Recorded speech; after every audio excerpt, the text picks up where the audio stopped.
আসসালামু আলাইকুম viewers, welcome to my channel ভোজন বিলাস বাই আলাইসা। আজকে নিয়ে এসেছি মাটন রেজালার রেসিপি, তাও আবার বিয়ে বাড়ির। শীতকালে আমাদের দেশে বিয়ে বাড়ির ধুম পড়ে যায়। আজকে আমি যে রেসিপিটা নিয়ে এসেছি সেটা হচ্ছে প্রবাসী স্পেশাল। কারণ আমরা যারা দেশে থাকছি না, তারা যেরকম বিয়ে বাড়ি যাওয়াটাকে অনেক মিস করি, সেই সাথে বিয়ে বাড়ির খাবারও কিন্তু অনেক মিস করে থাকি। তাই আজকে আমার এই রেসিপি ফলো করে আপনারা যদি বাসায় তৈরি করেন মাটন রেজালার রেসিপি, তাহলে আর বিয়ে বাড়ির খাবারটা মিস করবেন না।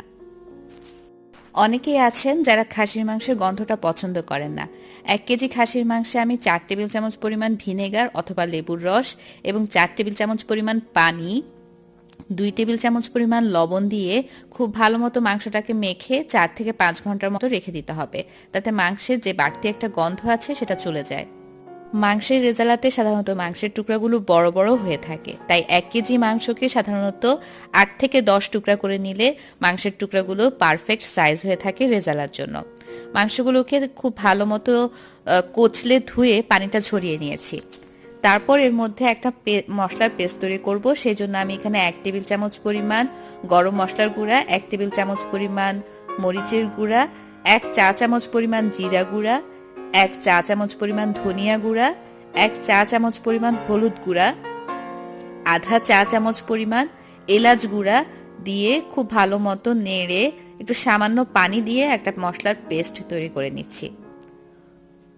গরম মশলার একটা রেসিপি কিন্তু আমার চ্যানেলে আছে, লিংক ডেসক্রিপশন বক্সে দেওয়া থাকবে। এছাড়া উপরে আই বাটনে ক্লিক করলেও পেয়ে যাবেন।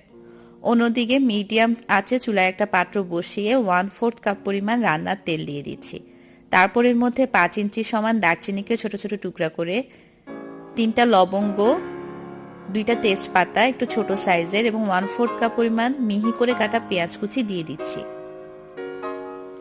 দিয়ে খুব ভালো মতো ভেজে নিতে হবে কাঁচা গন্ধটা যাওয়া পর্যন্ত, এবং পেঁয়াজের রংটা যখন কিছুটা এরকম স্বচ্ছ হয়ে যাবে তখন এর মধ্যে 2 টেবিল চামচ পরিমাণ আদা বাটা এবং 2 টেবিল চামচ পরিমাণ রসুন বাটা দিয়ে দিচ্ছি।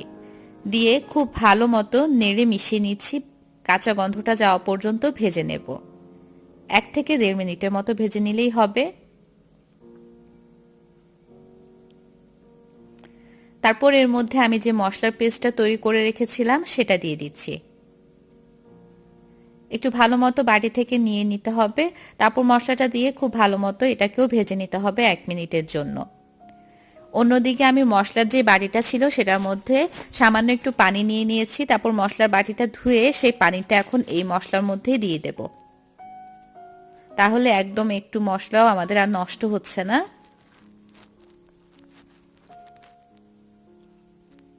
মশলাটা ভাজা হয়ে গেছে, এখন আমি এর মধ্যে পানিটা দিয়ে দিয়েছি। খুব ভালো মতো এখন মশলার সাথে পানিটাকে মিলিয়ে নিতে হবে। মশলাটা কষিয়ে নেওয়ার জন্য এখন অপেক্ষা করব। 1 মিনিট পরে যখন মশলা থেকে এরকম তেলটা উঠে আসবে তখন আমি এর মধ্যে স্বাদমতো লবণ দিয়ে দিয়েছি। যেহেতু মাংসটাকে আগে লবণের মধ্যে ভিজিয়ে রেখেছিলাম, সেহেতু লবণটা এখানে কিন্তু অবশ্যই বুঝে দিতে হবে। খুব ভালো মতো লবণের সাথে মশলাগুলোকে মিলিয়ে নিয়েছি। এখন আমি এর মধ্যে খাসির মাংসগুলো দিয়ে দিচ্ছি। এভাবে করে মশলার উপরে মাংসগুলোকে বিছিয়ে দিতে হবে। তারপরে মাংসগুলোকে ভেজে নিতে হবে। এক সাইড 2 মিনিট করে এরকম প্রত্যেকটা সাইড 2 মিনিট করে ভেজে নিতে হবে। অর্থাৎ সর্বমোট 5 থেকে 6 মিনিট মাংসগুলোকে একটু ভেজে নিলেই হবে এই তেল এবং মশলার মধ্যে। তাতেও কিন্তু খাসির মাংসের যে একটা গন্ধ আছে সেটা কিছুটা কমে যাবে এবং মাংসের গায়ে একটা ভাজা ভাজা ভাব চলে আসবে। মাংসের রান্নাটাও অনেক ভালো হবে। তাই এই স্টেপটা একদমই স্কিপ করা যাবে না। অবশ্যই আপনারা কয়েক মিনিট মাংসটাকে ভেজে নেবেন। তারপর এর মধ্যে 2 কাপ পরিমাণ পানি দিয়ে দিয়েছি। পানি দিয়ে খুব ভালো মতো মিলিয়ে মাংসটাকে ঢাকনা দিয়ে সিদ্ধ হওয়া পর্যন্ত অপেক্ষা করব।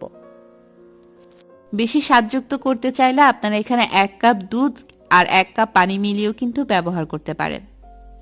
ঢাকনা দিয়ে রেখে দিয়েছিলাম 5 থেকে 6 মিনিটের মতো। এরকম পর্যায়ে এসেছে। যখন বলক চলে আসবে তখন ঢাকনাটা তুলে একটু ভালো মতো এপাশ ওপাশ করে নেড়ে দিতে হবে। তারপর চুলার আঁচটা একদম কমিয়ে সিদ্ধ হওয়ার জন্য এটাকে রেখে দিতে হবে চুলার উপরে। সিদ্ধ হতে কত সময় লাগবে এটা ডিপেন্ড করে। এক এক মাংস সিদ্ধ হতে সময় এক এক রকম লেগে থাকে। যাই হোক, মাংসটা সিদ্ধ হতে হতে আমি একটা পেস্ট তৈরি করে নেব।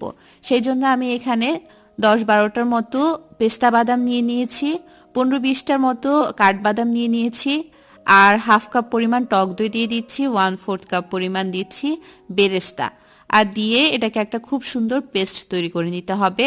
পেস্টটা একদম যেন মিহি হয়। আর একটা পাত্র নিয়ে এর মধ্যে 4 টেবিল চামচ পরিমাণ নিয়ে নিয়েছি গুঁড়া দুধ। তারপর এর মধ্যে 1 চা চামচ পরিমাণ কেওড়ার জল এবং 1 চা চামচ পরিমাণ গোলাপ জল আর সামান্য পানি দিয়ে একটা পেস্ট তৈরি করে নেব। গোলাপ জল এবং কেওড়ার জল অবশ্যই দিতে হবে, স্কিপ করা যাবে না। অন্যদিকে আরেকটা পাত্রে আমি বেশ কিছু কাঁচামরিচ নিয়ে নিয়েছি, 1 টেবিল চামচ পরিমাণ কিশমিশ এবং স্বাদ অনুযায়ী আলু বখরা নিয়ে নিয়েছি। প্রায় 30 মিনিট পর আমার মাংসের এরকম পরিস্থিতি হয়েছে। ঢাকনাটা খুলে আমি এখন যে বাদামের পেস্টটা তৈরি করেছিলাম সেইটা এর মধ্যে দিয়ে দিচ্ছি। দিয়ে খুব ভালো মতো এটাকে এখন মাংসের সাথে মিশিয়ে নেব নেড়ে চেড়ে। আমার এখন মাংসের পরিস্থিতিটা এরকম যে একদম 70 থেকে 80% মাংসটা সিদ্ধ হয়ে গেছে। এই জন্য আমি এর মধ্যে আরো 1/4 কাপ পরিমাণ পানি সেই বাদামের বাটিটা ধুয়ে দিয়ে দিয়েছি। দিয়ে তাহলে খুব ভালো মতো আমার মেলাতে সুবিধা হবে। মাংসের সাথে খুব ভালো মতো মিলিয়ে নিয়েছি। তারপর এর মধ্যে আরো 1 কাপ পরিমাণ দুধ দিয়ে দিয়েছি। আপনারা যদি প্রথমে দুধ ব্যবহার করেন তাহলে এই ক্ষেত্রে পানি ব্যবহার করতে পারেন। আসলে কি, যত বেশি আপনারা দুধ ক্রিম এগুলো ব্যবহার করা হয় রেজালাতে, তত স্বাদটা বাড়ে, এটাই স্বাভাবিক। ঢাকনা দিয়ে সিদ্ধ হবে আরো আরো অনেকক্ষণ, 10 থেকে 15 মিনিট এরকম ঢাকনা দিয়ে মাংসটাকে সিদ্ধ হওয়ার জন্য রেখে দিয়েছি। একটা বিষয় বলি, আপনারা যত বেশি এর মধ্যে দুধ দেবেন তত এটার স্বাদ বাড়বে। অন্যান্য উপকরণ না বাড়ালেও আপনারা চাইলে দুধের পরিমাণটা কমিয়ে বাড়িয়ে নিতে পারেন নিজেদের পছন্দ অনুযায়ী। যদি একদমই দুধ দিতে না চান পুরোটা পানি দিয়েও তৈরি করতে পারেন, আর যদি পানি অ্যাভয়েড করতে চান তাহলে পুরোটা দুধ দিয়েও করতে পারেন। তাতে স্বাদটা অনেক বেশি হবে। দুধের যে ক্রিমি ভাবটা আছে সেটা মাংসের মধ্যে এবং ঝোলের মধ্যে খুব ভালো মতো মিলে যাবে। 10 মিনিট পর এরকম পর্যায়ে এসেছে। চুলার আঁচটা মিডিয়াম এবং লোয়ের মাঝামাঝিতে ছিল। এখন আমি এর মধ্যে 8-10টার মতো কাঁচামরিচ আগাটা ভেঙে দিয়ে দিচ্ছি, তাতে ফ্লেভারটা ছড়াতে সুবিধা হবে। এই কাঁচামরিচ কিন্তু কোনো ঝাল দিবে না, কিন্তু খুব সুন্দর একটা ফ্লেভার যোগ করবে। তার মধ্যে 1 টেবিল চামচ পরিমাণ কিশমিশ আর 5-7টা আলু বোখরা দিয়ে দিয়েছি। 1/4 কাপ পানি দিয়ে ঢাকনা দিয়ে রেখে দিয়েছিলাম আরো 10 মিনিট। আরো 10 মিনিট পর এরকম পর্যায়ে এসেছে। তারপর আমি এর মধ্যে যেই গুঁড়া দুধের পেস্টটা তৈরি করে রেখেছিলাম সেটা দিয়ে দিয়েছি। দিয়ে 2 থেকে 3 টেবিল চামচ পানি দিয়ে দিয়েছি বাটিটা ধুয়ে। খুব ভালো মতো মিশিয়ে নিচ্ছি। মাংসের সাথে একটু সময় নিয়ে ভালো মতো মিশিয়ে নিতে হবে। চুলার আঁচটা বরাবরের মতোই মিডিয়াম এবং লোয়ের মাঝামাঝিতেই থাকবে। মিশিয়ে ঢাকনা দিয়ে এখন রান্না করব আরো 5 মিনিটের জন্য। 5 মিনিট পর মাংসটা পুরোপুরি রেডি, একদমই ভালো মতো সিদ্ধ হয়ে গেছে। এখন আমি এর মধ্যে 2 থেকে 3 টেবিল চামচ পরিমাণ ঘি দিয়ে দেব। ঘিয়ের পরিমাণটাও আপনারা আপনাদের স্বাদ অনুযায়ী আর একটু বাড়িয়েও বা কমিয়েও নিতে পারেন। এই ঘিয়ের কারণে খুব সুন্দর একটা ফ্লেভার দিবে। তারপর চুলাটা বন্ধ করে স্ট্যান্ডিং টাইমে রেখে দিতে হবে 10 মিনিটের জন্য। তৈরি হয়ে গেলে একটা সার্ভিং ডিশে তুলে সার্ভ করে নেবেন। রেসিপিটা যেহেতু একজন বাবুর্চি থেকে নেওয়া হয়েছে, পারফেক্ট বিয়ে বাড়ির স্বাদের মাটন রেজালা কিন্তু আমি আপনাদেরকে তৈরি করে দেখাতে পেরেছি। তাই আশা করছি আমার এই রেসিপি আপনাদের কাছে ভালো লাগবে। যদি ভালো লেগে থাকে আমার চ্যানেলটা সাবস্ক্রাইব করবেন। আল্লাহ আপনাদের সহি সালামতে রাখুন। আমার এবং আমার পরিবারের জন্য দোয়া করবেন। আমার ভিডিওটি শেষ পর্যন্ত দেখার জন্য অসংখ্য অসংখ্য ধন্যবাদ। আল্লাহ হাফেজ। কিপ ওয়াচিং ভোজন বিলাস বাই আলাইসা।